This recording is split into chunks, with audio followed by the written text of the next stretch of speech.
Selamat sore kawan pajak, selamat berjumpa kembali dengan kami penyuluh di KPP Pratama Balikpapan Timur pada podcast pada sore hari ini. Kali ini saya Ariana dan Mas David akan menemani kawan pajak pada sore hari ini dan kita akan membicarakan mengenai aturan yang baru terbit, yaitu mengenai aturan TER PPh Pasal 21.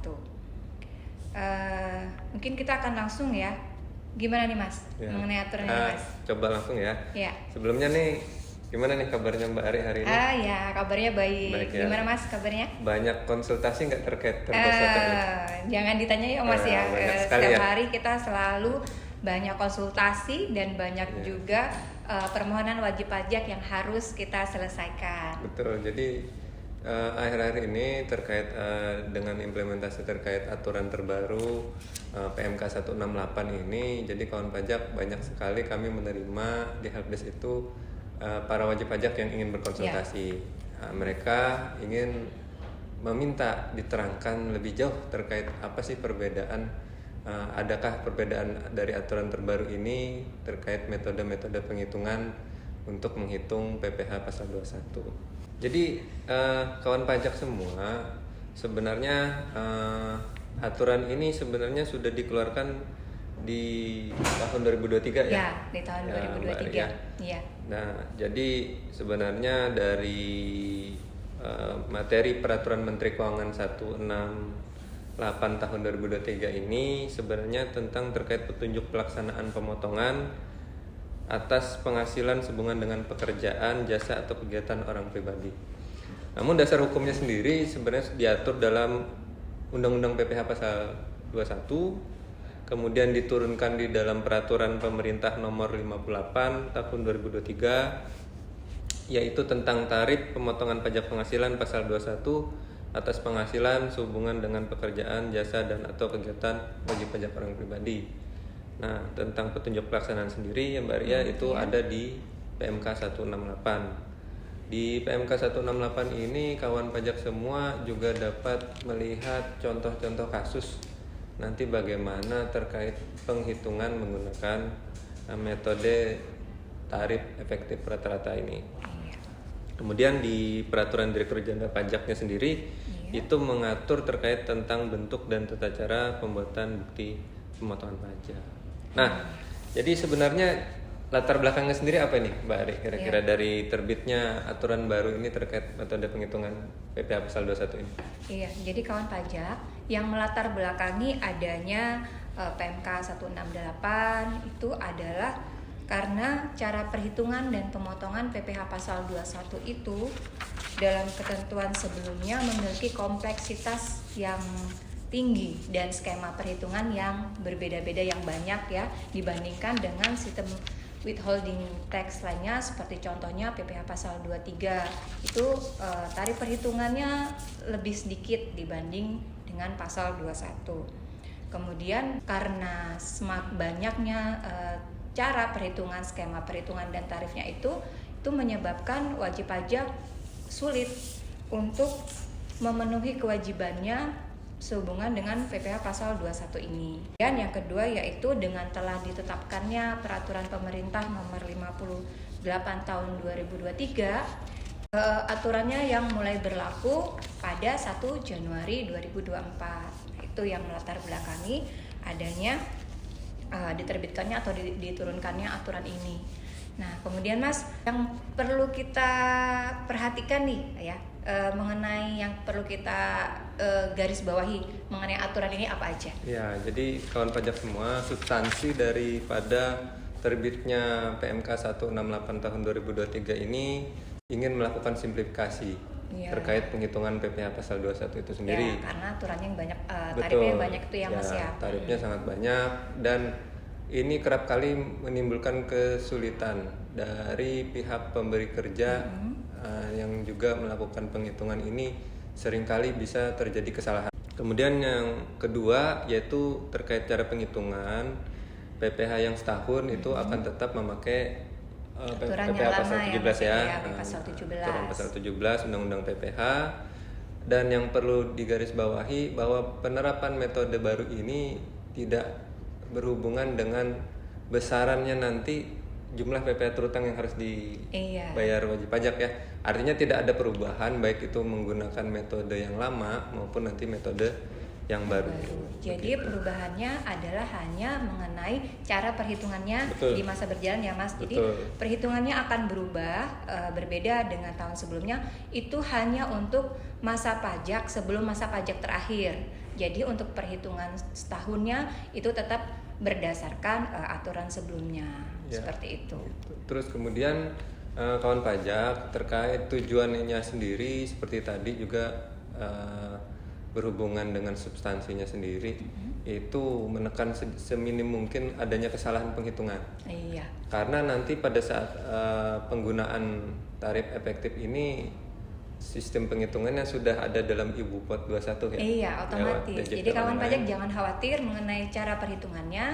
Kawan pajak tinggal input objeknya ya Mas ya. Ya, betul. Ya, karyawan ini objeknya apa? Apakah sebagai pegawai tetap gitu Betul. ya atau bukan pegawai? Kemudian kawan pajak menginput penghasilan bruto karyawan yang bersangkutan, kemudian langsung klik hitung ya. Ya, betul Jadi sekali. itu lebih mudah. Mungkin nanti ini sangat baik ya untuk cross check dari si penerima penghasilan ya. Iya. Pegawai sendiri itu mendapatkan bukti potong nanti di mana Iya. dia bisa melakukan cross check kebenaran pemotongan dari pihak pemotong pemberi kerja. Iya, jadi nanti untuk karyawan yang dipotong oleh pemberi kerja, karyawan tersebut dapat meng-cross check ya Mas, Betul. karena pegawai yang bersangkutan itu akan menerima bukti potong setiap bulan ya Ya. Mas ya. Berbeda dengan tahun sebelumnya, kawan pajak akan menerima bukti potong itu di akhir tahun ya, di masa Desember. Dan untuk aturan yang sekarang, kawan pajak akan menerima bukti potong setiap bulan. Seperti Ya, itu. betul. Nah, dengan pemberlakuan tarif efektif ini sesuai PMK 168 tahun 2023 tadi sudah mulai per Januari ini ya Iya, Mbak Arya. mulai per Jadi Januari. per Januari ini itu kawan pajak semua sudah tidak memakai lagi aplikasi lama ISPT 21 ya. Jadi sudah memakai DJP online nih Iya. yang di menu Ibu Pot 21. Nah, di dalam pengenaan tarifnya itu ada 3 ya, terbagi 3 ya Mbak Arya. Iya, tarif Nah, terbagi itu apa 3. saja Mbak Ari? Semenjak berlakunya PMK 168 ini, maka tarif pemotongan pajak penghasilan itu terbagi 3. Yang pertama yaitu tarif pasal 17 ayat 1 huruf A Undang-Undang PPh. Ini kawan pajak sudah tahu karena ini adalah tarif perhitungan PPh pasal 21 sama seperti tahun-tahun sebelumnya, dan tarif ini akan digunakan khusus untuk masa Desember ya Mas, masa pajak Masa terakhir. pajak terakhir. Ya, kemudian yang kedua yaitu tarif efektif bulanan. Dan yang ketiga yaitu tarif efektif harian.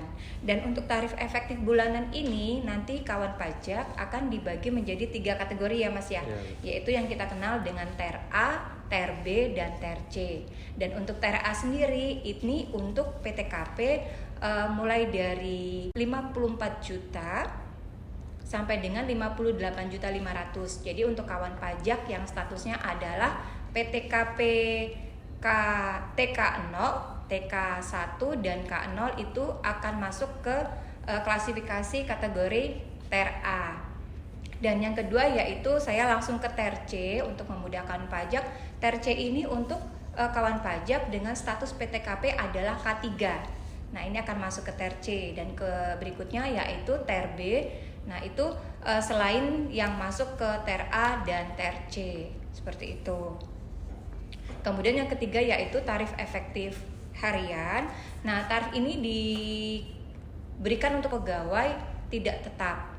Ya, di sini untuk pegawai tidak tetap dengan penghasilan bruto sampai dengan 450.000 per hari, maka akan dikenakan tarif sebesar 0%. Dan yang kedua yaitu lebih dari 450.000 sampai dengan 2.500.000, maka kawan pajak akan dikenakan tarif sebesar 0,5% dikali penghasilan bruto, seperti itu. Ya, jadi begitu ya kawan pajak. Jadi pada mekanisme atau penggunaan metode penghitungan yang baru ini sebenarnya ingin lebih mempermudah kawan pajak semua pada saat melakukan penghitungan untuk mencari jumlah PPh terutang yang dibayarkan ke negara. Pada saat kawan pajak melakukan penginputan ke Ibu Pot 21 nanti di DJP Online, itu ada 2 data yang setidaknya yang disiapkan. Ya, betul. Yang pertama itu terkait untuk memastikan dulu objek pajaknya itu subjek pajaknya ini termasuk yang mana nih, pegawai tetapkah misalnya atau pegawai tidak tetap atau bukan pegawai. Kemudian yang kedua yaitu terkait berapa penghasilan bruto yang diterima oleh si penerima penghasilan. Kemudian yang ketiga yaitu terkait PTKP-nya. Nah ini perlu kawan pajak semua harus mendata terlebih dulu ini. Sebelum melakukan penginputannya. Gitu. Sebenarnya dalam metode ini sebenarnya ingin mencegah adanya kelebihan pembayaran sebenarnya Mbak Arya. Iya, kalau dilihat seperti itu. Iya. Tapi kelebihan pembayaran sendiri itu mungkin bisa terjadi Mbak Arya sebenarnya tetap bisa terjadi dalam hal misalnya PTKP-nya keliru ya mungkin. Nah, mungkin PTKP-nya keliru. Kemudian ada pembetulan bukti potong, nah itu mungkin sekali mengakibatkan adanya kelebihan pembayaran. Nah kita lanjut apa nih Mas yang mau kita sampaikan nih? Ini terkait perubahan skema penghitungannya Mbak Ari. Nah, mungkin di perubahan skema penghitungan ini tadi sudah sedikit disinggung. Yang pertama adalah penghitungan pasal 21 yang dipotong untuk pegawai tetap untuk masa pajak selain masa pajak terakhir dan pegawai tidak tetap. Artinya untuk masa pajak berjalan sebelum masa pajak terakhir itu metode penghitungannya sudah menggunakan tarif efektif rata-rata. Sedangkan untuk masa pajak terakhir tadi kita menggunakan tetap tarif PPh pasal 17 ya Mbak Ria. Nah, kemudian yang kedua yaitu terkait memperluas lingkup penghitungan pasal 21 untuk peserta program dana pensiun yang masih berstatus pegawai yang menarik dana pensiun. Dari hanya dana pensiun menjadi juga berlaku lingkup BPJS Tenaga Kerja, Asabri dan Taspen. Karena kita tahu saat ini ya terkait dana pensiun ini bukan hanya terkait dana pensiun saja ya. Ada yuran-yuran lain itu seperti BPJS Tenaga Kerja, Asabri dan Taspen. Jadi memang harus lingkupnya itu sudah dicakup dalam regulasi. Dan kemudian yang berbeda dari tahun sebelumnya yaitu yang sekarang ini ada yang baru ya Mas ya, pengurangan zakat atau sumbangan keagamaan yang sifatnya wajib itu dapat dibayarkan melalui pemberi kerja ya Mas ya. Jadi untuk kawan pajak yang berkeinginan untuk selama ini mungkin membayar zakat itu sendiri, nah di aturan ini dapat dilakukan melalui pemberi kerja ya Mas ya, seperti itu. Jadi sudah diakomodir di aturan yang sekarang ini.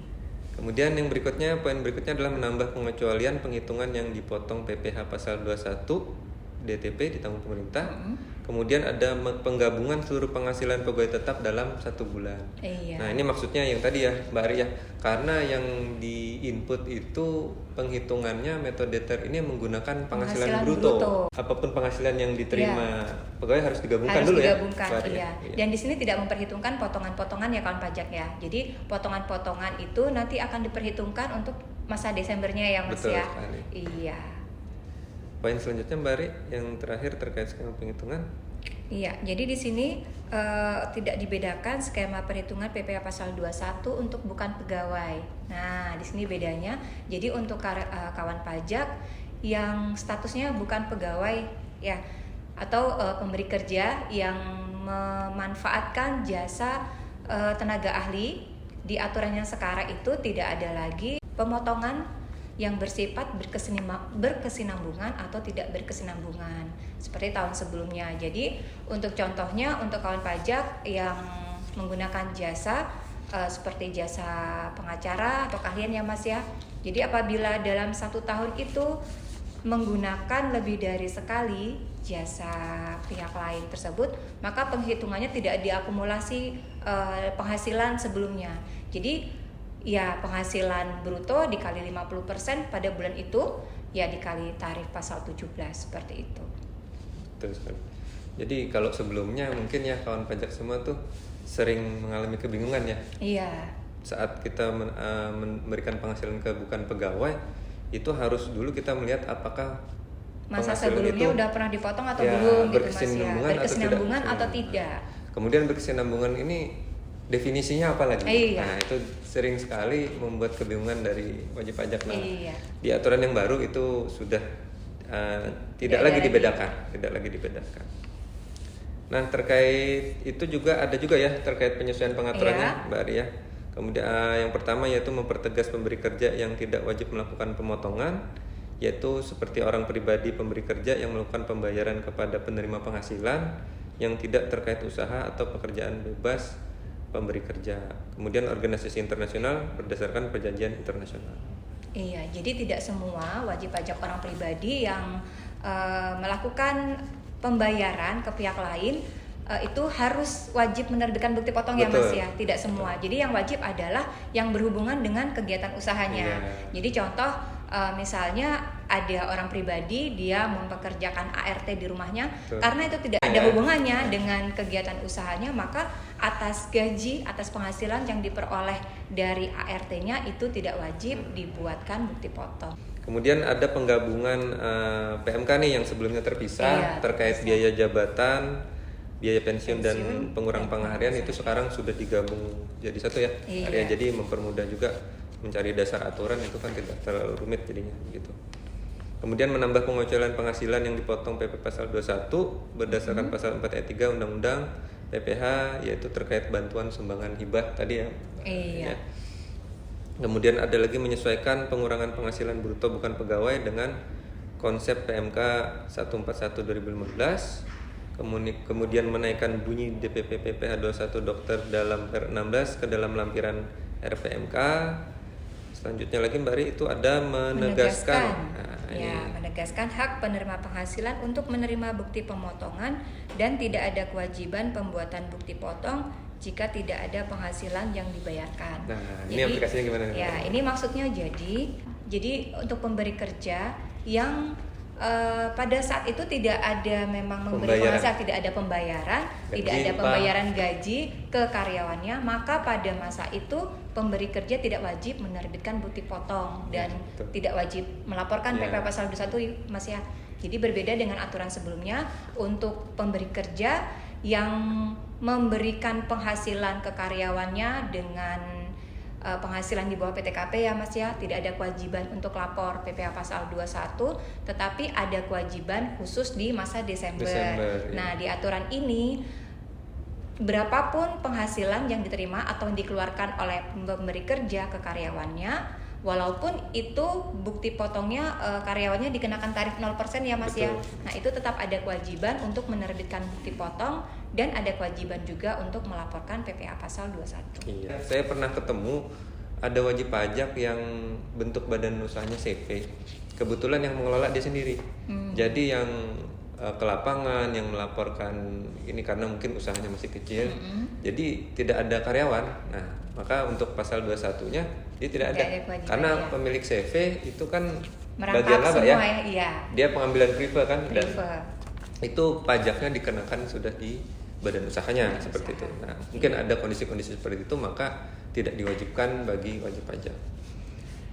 Yang berikutnya yaitu lebih bayar ya Mas ya, karena pembetulan ya itu boleh dikompensasi ke masa pajak berikutnya, jadi tidak perlu berurutan ya Mas ya. Berurutan. Nah, seperti itu. Terus kalau ada kelebihan pemotongan itu posisi klaim lebih bayarnya itu ada di perusahaan ya, di perusahaan. Ya? Ini menegaskan nih bahwa ketika penerima penghasilan ternyata kelebihan dipotong, status SPT-nya kalau dia memang orang pribadi dari pemberi kerja harusnya tetap nihil.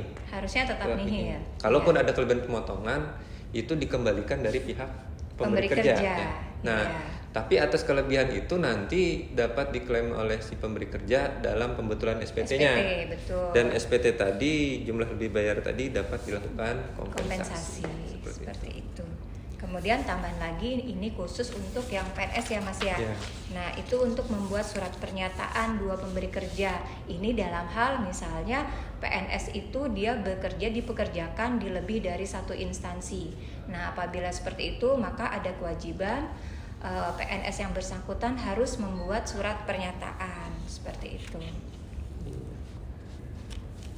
Jadi begitu ya kawan pajak, nanti akan ditampilkan terkait skemanya ya, resum daripada ini ya penerapan TER ini. TER yang berdasarkan PMK 164. Tapi yang perlu jadi poin perhatian kawan pajak semua adalah bagi perusahaan itu sangat penting untuk mengetahui subjek pajaknya terlebih dulu. Iya. Mengklasifikasikan subjek pajak penerima penghasilan itu sendiri. Iya. Apakah dia pegawai tetap, pegawai tidak tetap, bukan pegawai, dan seterusnya. Iya, Gitu ya. karena walaupun di aplikasinya sudah dimudahkan dengan tinggal mengklik tombol hitung ya Mas ya, tetapi ketika kita salah menginput ya, salah menginput penghasilan bruto dan yang lain-lainnya, otomatis akan jadi salah juga ya. Betul. Iya, seperti itu. Nah, untuk subjek penerima penghasilan sendiri itu sebenarnya bisa dirangkum ya. Ada 8 ya, Mbak Ari ya. Iya. Yang pertama itu pegawai tetap dan pensiun, itu objeknya yaitu atas seluruh penghasilan. Jadi gabungan karena penghasilan bruto. Nah, setelah tadi subjeknya ditetapkan, kita harus tahu dulu objeknya ini. Objeknya ini dari mana menghitung pengenaan tarifnya tadi ya, yang kita input ke dalam sistem tadi. Nah, untuk pegawai tetap itu atas seluruh penghasilan. Apabila dia PNS, TNI, Polri, dan pensiunan, maka atas penghasilan tetap teraturnya. Jika dia anggota Dewan Komisaris Pengawas yang menerima penghasilan tidak teratur, maka atas honor ya, Mbak Ari ya. Kemudian kalau terkait pegawai tidak tetap itu atas upah, untuk bukan pegawai itu atas honor. Kemudian terkait peserta kegiatan itu atas hadiah atau hubungan dengan kegiatannya sendiri. Sementara untuk peserta program pensiun yaitu atas terkait penarikan dana pensiun di awal. Dan apabila mantan pegawai yaitu atas jasa produksi, tantim, gratifikasi, bonus atau imbalan lainnya. Nah, kalau pegawai tidak tetap dan bukan pegawai nih, nah ini kadang-kadang nih kawan pajak juga mengalami kebingungan nih, Mbak Ari ya. Iya. Ini gimana Mbak Ari? Terkait pegawai tidak tetap itu sebenarnya ya ada di aturan lebih lanjut sebenarnya terkait PMK 168 ini. Jadi kalau pegawai tidak tetap itu bisa didefinisikan dia menerima penghasilan dan bekerja penuh dari perusahaan tersebut. Iya. Nah, jadi dia berdasarkan kontrak dan biasanya ada surat bukan surat perintah kerja ya. Kalau SPK itu biasanya bukan pegawai. Tapi ada surat selain surat perintah kerja itu berupa kontrak di mana dia penghitungannya mungkin berdasarkan unit yang dia selesaikan seperti itu. Nah, jadi kalau dia bekerja penuh terhadap perusahaan itu tidak ada di tempat lain nah itu namun dia bukan pegawai tetap juga ya yang menerima penghasilan atau menerima tunjangan biaya jabatan dan seterusnya itu, maka dia dikategorikan pegawai tidak tetap. Sementara kalau bukan pegawai ini sifatnya yang memiliki keahlian ya, keahlian, dan untuk bukan pegawai ini memang sudah ditentukan ya. Contohnya seperti pengacara, kemudian seniman, kemudian pengajar seperti dia itu. tidak selalu terikat dengan satu tempat pemberi kerja, kawan-kawan. Jadi itu perlu dipahami. Jadi kalau misalnya di perusahaan kawan-kawan itu memakai tenaga ahli, misalnya apa yang Mbak Ari ya, terkait teknisi mungkin dia cuma sekali, 2 kali terkait IT dan sebagainya itu mungkin masuk bisa kategori bukan pegawai. Dokter sendiri itu masuk bukan pegawai ya? Iya, dokter masuk bukan pegawai. Tapi kita lihat lagi ya Mas ya, walaupun misalnya dokter, tapi misalnya ya seperti tadi disampaikan bekerja penuh, nah itu bisa dikategorikan sebagai pegawai tetap ya, seperti itu. Walaupun sebenarnya dokter itu masuk di bagian bukan pegawai ya. Tapi ketika dokter itu bekerja penuh, maka bisa dokter itu berarti masuk ke kategori pegawai tetap. Ya, misalnya di suatu kantor yang kerjasama dengan mendatangkan dokter gitu ya untuk pengecekan kesehatan, mungkin dijadwalkan seminggu sekali menggunakan jasa dokter itu, maka dokter itu statusnya bukan pegawai ya, di perusahaan tersebut maksudnya gitu. Dia artinya pembayaran penghasilan dari perusahaan tersebut bukan dikategorikan masuk ke pegawai tetap ataupun tidak tetap. Nah, pengklasifikasian ini ketika kawan pajak melakukannya itu nanti pengaruhnya adalah penggunaan metode penghitungan untuk PPh-nya ya. Apakah ini pakai TER atau pakai PPh pasal 17? Nah, mungkin dari yang apa kita sampaikan tadi, Mbak Ari mungkin bisa kita simpulkan dulu. Iya. Jadi sebenarnya dapat kita simpulkan dari aturan terbaru ini Aturan ini mempermudah ya Mas ya, mempermudah wajib pajak dalam memenuhi kewajibannya karena mungkin selama ini mengalami kesulitan karena terlalu banyak tarif yang digunakan. Nah, dan dengan adanya kemudahan ini diharapkan kesadaran untuk melaporkan untuk memenuhi kewajibannya secara sukarela ya Mas ya. Dan ini juga memudahkan karena perhitungannya yaitu dari penghasilan bruto saja kemudian dikali tarif ya Mas ya. Itu. Iya, dan tarif ternya itu juga di aplikasi sudah diakomodir di situ dan kawan pajak tidak perlu memikirkan atas pegawai yang ini dia masuk ke ter yang mana karena sudah diakomodir di aplikasi. Jadi mungkin di awal hanya dipastikan pengisiannya ya Mas ya, dari jumlah penghasilan brutonya berapa, kemudian objek pajaknya, kemudian PTKP-nya berapa, seperti itu. Dan kemudian berikutnya yaitu adanya bukti potong tiap bulan yang akan diterima oleh kawan pajak. Kemudian yang ketiga yaitu apa nih Mas? Ada lagi yang mau ditambahkan nggak? Ya, yang jelas ISPT PP pasal 21 sudah tidak dipakai lagi Mbak Arya. Dan kemudian juga ada kewajiban baru untuk kawan pajak yang mungkin sebelumnya melapor SPT pasal 21 setahun sekali ya Mas ya. Ya, betul. Ya, jadi ada kewajiban baru yaitu kewajiban untuk melaporkan PPh pasal 21 setiap bulan ketika perusahaan atau pemberi kerja itu memang mengeluarkan biaya khusus untuk menggaji karyawannya. Berapapun itu. Nah, itu ada kewajiban untuk lapor PPh pasal 21 setiap bulan. Dan sudah sangat mudah ya Mbak Arya, sudah melalui web base, artinya kawan pajak tidak perlu lagi khawatir kehilangan database. Aplikasi misalnya aplikasinya rusak. Banyak sekali itu Mbak Arya, ada yang laptopnya hilang gitu ya. Jadi saat ini sudah basisnya web, dapat diakses asalkan ada jaringan internetnya. Iya. Kemudian didukung juga terkait sistem ini sudah regulasinya mendukung ya terkait perubahan metode penghitungan itu dengan penggunaan tarif efektif, dan jangan lupa untuk tetap dalam tiap bulan ketika melakukan pembayaran gaji ke karyawan yang sebelumnya kalau pegawai di bawah PTKP diakumulasikan. Untuk saat ini itu harus diinput satu-satu kawan pajak. Karena pada saat konsultasi itu ada saja wajib pajak yang salah mengerti, dianggap yang metode baru ini hanya untuk pegawai yang di atas PTKP. Sementara yang di bawah PTKP tidak diinput, tidak dibuat. Jadi ini diinput semua karena apa? Karena tadi seperti disampaikan untuk penghasilan karyawan yang di bawah PTKP itu akan kena tarif 0% ya Mas ya. Karena kena tarif 0% otomatis tetap dibuatkan bukti potong seperti itu. Namanya penghasilan itu secara regulasi ya ada objeknya Mbak Arya. Bukannya tidak ada objek atau bukannya bukan objek pajak itu, tetap objek pajak, makanya tetap dikenakan tarif tapi tarifnya 0%. Seperti itu. Baik, mungkin itu ya Mbak Ari yang bisa kita sampaikan dalam kesempatan hari ini. Dan semoga apa yang kita sampaikan kawan pajak dapat memahaminya ya Mas ya. Seperti itu, dan diharapkan dengan sudah paham dengan yang kami sampaikan, diharapkan mungkin kedepannya sudah tidak mengalami kesulitan lagi untuk pelaporan PPh pasal 21. Seperti itu. Baik Mbak Ari, mungkin itu saja yang dapat kami sampaikan hari ini.